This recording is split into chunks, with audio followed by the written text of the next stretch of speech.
Hi எல்லாருக்கும் வணக்கங்க. Welcome to Edumatics plus. Kovai மாநகராட்சியில் ஒரே நேரத்தில் 54 பேருக்கு வேலை பறிபோயிருக்கு. ஏன் இந்த அதிரடி நடவடிக்கை? யார் இந்த 54 பேர்? இவங்களுடைய நியமனத்தில் என்ன நடந்துச்சு? நீதிமன்ற வழக்குகளுக்கும் இந்த நடவடிக்கைக்கும் என்ன தொடர்பு? இதை பற்றி தான் நம்ம இந்த வீடியோவில் டீட்டெயிலாக பார்க்க போகிறோம். கோவை மாநகராட்சி சுற்றி தற்போது பெரிய பரபரப்பை ஏற்படுத்தி இருக்கிறது இந்த முக்கியமான செய்தி. 54 இளநிலை உதவியாளர்கள் பணி நீக்கம். அது சாதாரணமான விஷயம் இல்லை. இது ஒரு சாதாரணமாக நம்ம பார்க்கக்கூடிய தகவலும் இல்லை. கடந்த ஆட்சி காலத்தில் நடைபெற்றதாக கூறப்படுற நியமனங்களில் அரசு விதிமுறைகள் முறையாக பின்பற்றப்படவில்லை அப்படிங்கிற குற்றச்சாட்டை தொடர்ந்து தற்போது இந்த அதிரடி நடவடிக்கை எடுக்கப்பட்டிருக்கிறதா தகவல் வெளியாகியிருக்கு. அப்படி என்னதான் நடந்துச்சு? கடந்த அதிமுக ஆட்சி காலத்தில் கோவை மாநகராட்சியில் 54 இளநிலை உதவியாளர்களாக நியமிக்கப்பட்டதாக கூறப்படுது. ஆனால் இந்த நியமனங்களில் அரசு நடைமுறைகள் மற்றும் விதிமுறைகள் முறையாக பின்பற்றப்படலை அப்படின்னு சொல்லி குற்றச்சாட்டுகள் எழுந்திருக்கு.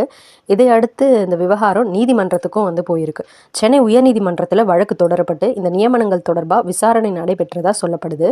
இந்த நிலையில் நீதிமன்ற விசாரணை மற்றும் வழிகாட்டுதல்களுடைய அடிப்படையில் விதிமுறைகளை மீறி பணியில் சேர்ந்ததாக கூறப்படுற அந்த 54 இளநிலை உதவியாளர்களையும் பணி நீக்கம் செஞ்சு கோவை மாநகராட்சி ஆணையர் உத்தரவிட்டிருக்கிறதா தகவல் வெளியாகியிருக்கு.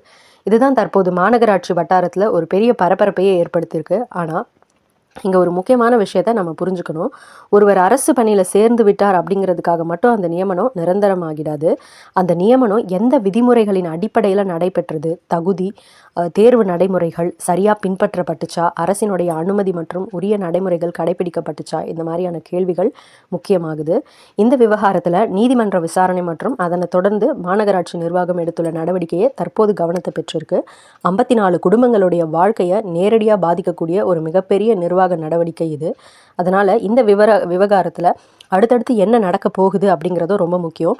பணி நீக்க உத்தரவுக்கு எதிராக சம்மந்தப்பட்ட ஊழியர்கள் நீதிமன்றத்தை மீண்டும் அணுகுவார்களா? அவங்களுக்கு ஏதாவது சட்ட ரீதியான நிவாரணம் கிடைக்குமா? இல்லை மாநகராட்சியினுடைய இந்த நடவடிக்கை தொடர்ந்து அமல்படுத்தப்படுமா அப்படிங்கிறதெல்லாம் நம்ம பொறுத்திருந்து தான் பார்க்கணும்.